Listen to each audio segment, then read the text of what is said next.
This is Golden Years, a roadmap to navigate retirement with Mark Cordner, the podcast. The stock market is up, so guess what story is back? And it's the whole 401k millionaire, right? There's a new record for this. And if that's you, congratulations. Awesome. But now that you've reached that milestone, what are you going to do about it?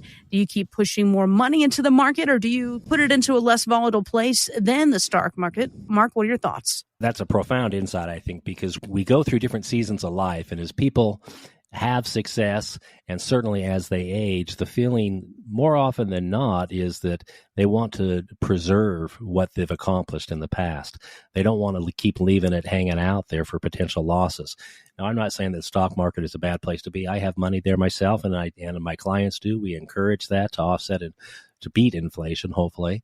But this idea of preserving, where we have this transition of thought, where we think differently about what we've accomplished in the past, how do we not lose that? How do we keep that so that it can carry us through those so-called golden years when we're not able to go back to work? The entire orientation of my firm is about getting people to what we call AWOL, or a work optional lifestyle. So if you want to work, great. If you don't want to work, great. But you need to have the means to be independent. And that's what financial independence is about. So, yes, we teach people how to preserve their past successes.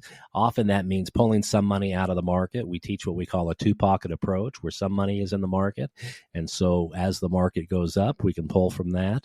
But when the market is down, we definitely don't want to be pulling from those market-based accounts. And we need to have another pocket, as it were, into which we can reach. And we call those principal protected accounts, where we can't lose the original money we put in. And ideally, the gains that we make going forward are also locked in, so we can't lose those. And so we find that clients over the course of their life increasingly shift more and more to these principal protected kind accounts, because it gives them peace of mind knowing that they can't go back into the workforce at age 75 or 80. And so we've got to make sure that increasingly things are safeguarded. And what I personally do is every year, I look at my accounts a couple times a year, and if I find that things need to be shifted from a tax standpoint, or more likely from a safety standpoint, what I do is I just sweep those accounts twice a year. And so I actually harvest money out of my 401k stock market-based accounts each year, and I put a portion of that over into these principal protected accounts, because I know that having done that, that money is now safeguarded for the future. So I'm growing money, but I'm also safeguarding money at the same time. And that gives me tremendous peace of mind that my wife will have what she needs when the good Lord takes me elsewhere. Mm-hmm. I know I won't be around forever. She will very likely outlive me. My son, who's dependent, who has disabilities, he'll likely outlive me as well. So there has to be money in place for these long-term security issues. So if this is something that people are thinking about, how do we preserve our money? How do we safeguard these past gains? Well, come visit with us. We can show you all sorts of strategies that can keep you safe. We find that people leave with tremendous peace of mind. I met with a fellow yesterday who had never even heard of these kind of accounts, and it was funny when he left, because it was like he was kind of dancing out the door. He was so excited because he had all of his money in the market all these years, and he really didn't like that. And now we showed him ways to get very respectable returns, but without any of that volatility. And it does have an effect on people, usually very positive like that. So he kind of skipped along his way as he went home. That's often the experience we have with people. If they're not literally skipping, their heart is buoyed by the fact that they realize they don't have to be at the mercies of the market, things they can't control. So come visit with us. Let us share some things with you, share some ideas, and hopefully help you out. For those that are new to our show, just give them a little background about how you ended up in this situation. What makes you so passionate about helping people plan for their retirement? I mean, you've been doing it for over 30 years, so there's got to be something that you absolutely love about it, Well, I like wearing the white hat. I like being the one that kind of rides to the rescue, as it were. I once heard the comment that people that get into financial services would either be ministers or teachers if they didn't have this opportunity. And so often we did it so we could be ministers, teachers, and be a little better compensated, as it were.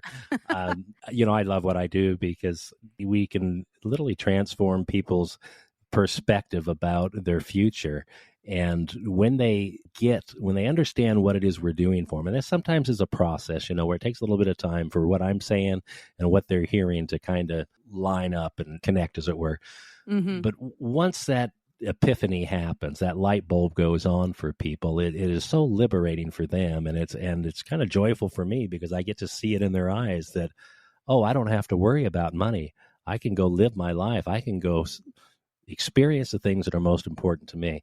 So for me, it's part ministry, it's part teaching, and it's vicariously being able to live through these clients as they go into this third chapter of life, which really can and should be the most consequential chapter of their lives. This is the self-determined chapter where we're not answering to the man at work, we're answering to the wife at home or to ourselves, but we're living, hopefully, the life that is most meaningful to us, however each of us determines that. That's obviously very personal, but I get to experience that vicariously through my clients, and to me, it's a joyful experience. Now, Mark, this is kind of a personal question, but look, we're friends. We've been doing this for a while. Okay. When it comes to spending, do you consider yourself a tightwad? What do you think? Oh, my family would consider me a tightwad. They might, yeah. I do have a hard time spending. I wasn't raised with a lot of money. My parents were good to let me, start paper routes and things at age 8. And so I learned quickly how to translate the amount of time it would take to earn the money to pay for the Big Mac or whatever it might have been as a kid, buying your own clothes, all those things. That carried through with me. My wife and I put ourselves through college. There really wasn't help, and it was, a lot of rice for dinner. So a lot of that affects thinking going forward. So the interesting thing is I find that people who are successful preparing for their financial futures often are successful because they haven't been extravagant in their behaviors. And so it's like that Thomas Stanley book that came out 20, 30 years ago about the millionaire next door. There are a lot of millionaires in these middle-class communities who are living next door to you. You'd never know it because they're driving 10-year-old cars. And, it's that old expression, same wife, same car, same house kind of thing. That's what leads to success. Well, yeah, and look at, Warren Buffett, he's a gazillionaire. He still lives in the same home. Every morning he goes to McDonald's, gets the same cup of coffee and the Egg McMuffin. He is not extravagant at all. He's not. I've driven past that home, and it's nice, but it's not extravagant, certainly not for his means. But this leads to an interesting phenomena, because what I find is as people work with us and enter into retirement, those who have been most successful preparing, number one, often don't see themselves that way. But number two, they have a hard time then transitioning from this save kind of constrained living mode to actually being able to enjoy, to transition into this life's period of spending and enjoying. There's a wonderful story I like to tell my clients, and I'll share it with you. I actually heard this in a religious setting. A church leader once told this story about a man who did not live up to his privileges.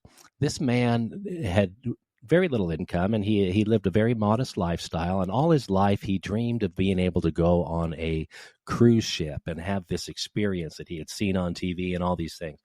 And so he saved and saved and saved, and when he reached retirement, he went on this cruise ship, and he had these wonderful experiences when he went portside and saw these new exotic places. But every night he would go back to his small little cabin room there in the ship, and he would eat sardines and crackers out of cans that he had basically brought in his luggage on the trip. But he would walk past, throughout this cruise, he would walk past these dining rooms, and he would see these people eating these wonderful meals, and he would question, boy, wouldn't that be nice? So he gets to the last night of the cruise, and he finally brings up the nerve to ask a fellow passenger, what does it cost to go into that dining room and eat? And the fellow passenger looked at him and said, what? He said, well, don't you realize you paid for that with the cruise? That's all included in the cruise. And this man had this moment the last night of the cruise where he realized he had a privilege that he could have been living up to the entire week. He could have been having these wonderful meals and these great engagements with other people in these common dining rooms, and he never realized he had that privilege. And so I talk to people about the fact that sometimes we have privileges in our portfolios that we're not exercising. And it gets them thinking differently. Sometimes we have to help the really hardcore people. We have to help them in the sense that we create a structured income stream. So we'll create an extra 1, 2, or 5,000 a month, whatever it is for their lifestyle. That said, okay, this is your play money. We're going to call it a play check, and this play check is going to hit your bank account every month for the rest of your life, as long as you're breathing. And the challenge is because this is kind of like a private pension, because this money is coming to you every month and it's not going to stop. The challenge to you is twofold. One is to live up to it, to use it, to go make memories, to take the grandkids out on trips and experiences and live it up a bit. But the second is, you know what? You can live longer if you're waiting for the next paycheck. It's interesting. The people with guaranteed income are not only happier, but they actually live longer. My dad equates it to beating the house. You know, we're here in Las Vegas. He's kind of funny about this. I was once talking to him, and he says, well, yeah, he says, so the longer I live, the more I beat the house, I win, right? And I said, that's exactly it. Sure. He said, I like that proposition. Bring it on. So I love that. So sometimes we actually have to take that extra step, though, because it's hard for people who have been good savers to transition and allow themselves the privileges that are theirs. And so there's different ways we can help them, but one of the fun ways is just to bring up those structured income streams, those play checks that hit the bank every month and challenge them simply by being in the bank account to actually spend it, because it's coming, if you like it or not at that point. It's coming. So enjoy it. It will be there as long as you're alive. So go make some memories, please.